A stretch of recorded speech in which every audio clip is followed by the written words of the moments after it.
Bonjour à tous, ici Félie, j'espère que vous allez bien et on se retrouve sur une vidéo des Sims.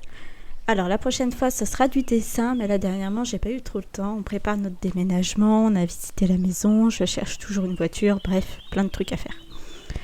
Et du coup là j'ai décidé de faire les princesses Disney classiques, donc là on aura Blanche-Neige, Cendrillon et Aurore. Et là comme vous voyez je commence par Blanche-Neige. Et voilà. Non, je rigole, il y a plus de choses à dire quand même. Blanche-Neige, moi je l'aime bien. Je sais que beaucoup l'aiment pas forcément parce que c'est la première princesse Disney. On peut la voir un peu comme relou. C'est la femme à la maison, elle fait le ménage, et nanani, et nanana.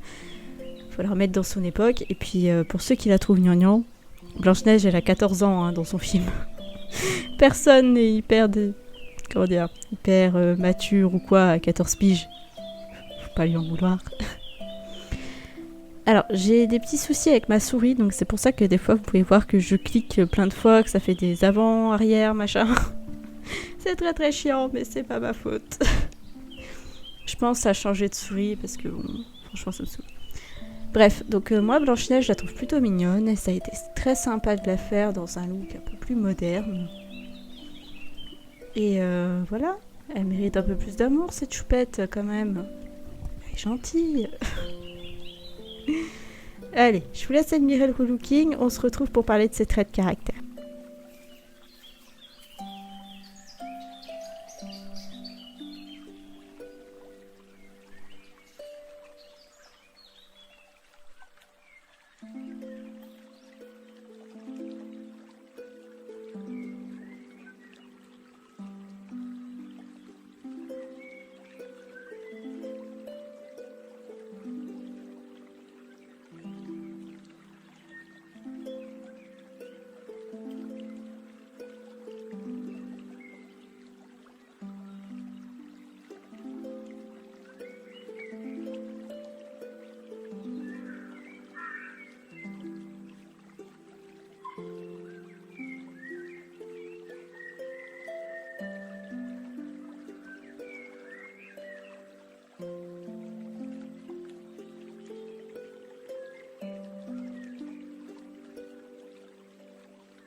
Alors, pour le caractère de Blanche-Neige, je lui ai choisi âme sœur, évidemment, très romantique.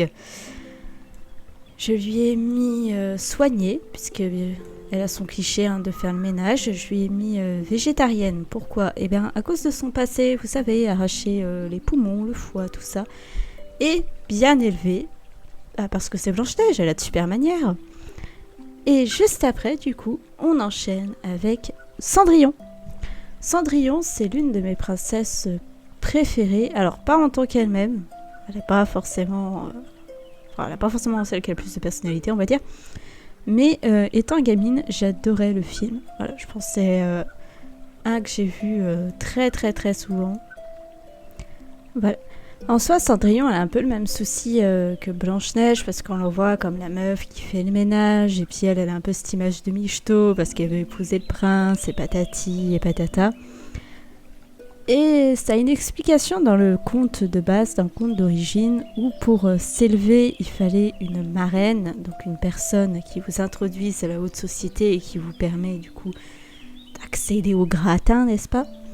Et c'est ce qui se passe. D'ailleurs, dans le conte, Cendrillon n'est pas amoureuse du prince, mais le prince n'est pas amoureux de Cendrillon non plus. C'est juste, écoute, c'est une belle nana, elle est suffisamment intelligente pour pas qu'il s'ennuie, et du coup, il se marie. C'est tout.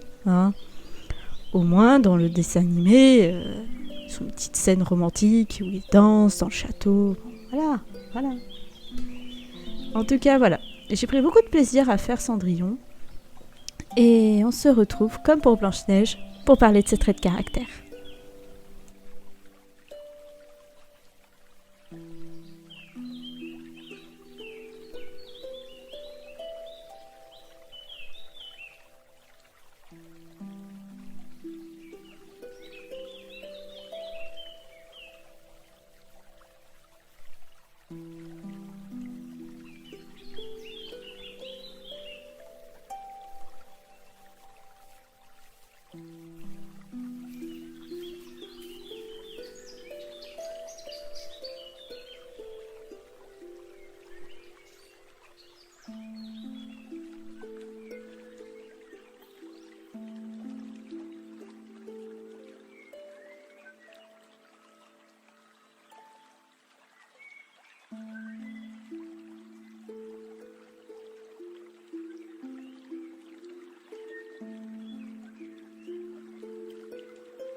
Et c'est parti pour le caractère de Cindy, le surnom de Cendrillon. Donc âme sœur, bien sûr, forcément, j'ai envie de dire.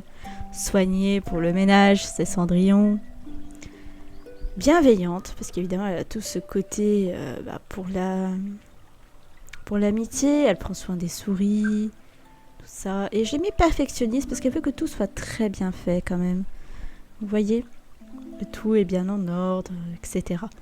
Bon, après, là, je me suis amusée, je suis revenue vite fait sur Blanche-Neige pour lui remettre un petit peu de caractère. Si elle aime la malice, si elle aime les couleurs, on va faire pareil pour Cendrillon. Voilà.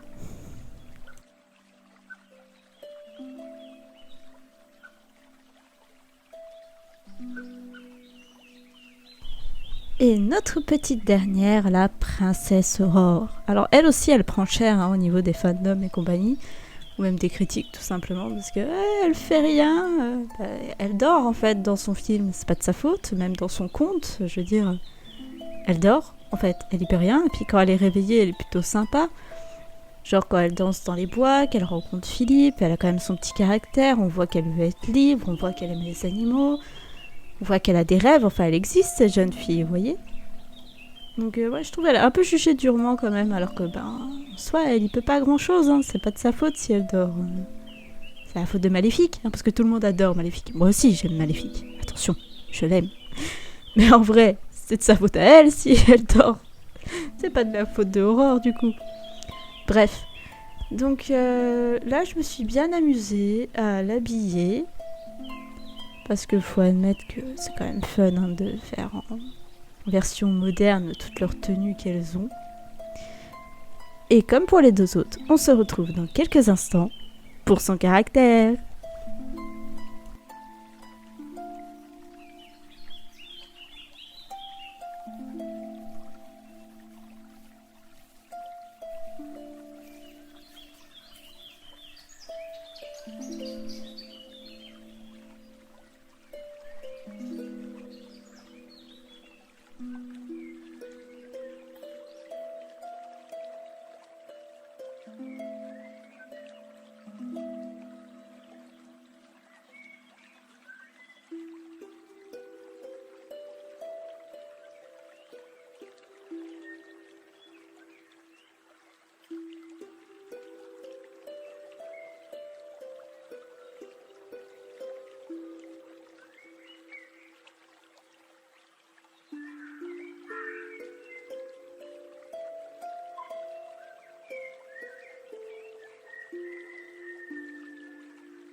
Et nous voilà partis pour le caractère de notre dernière princesse.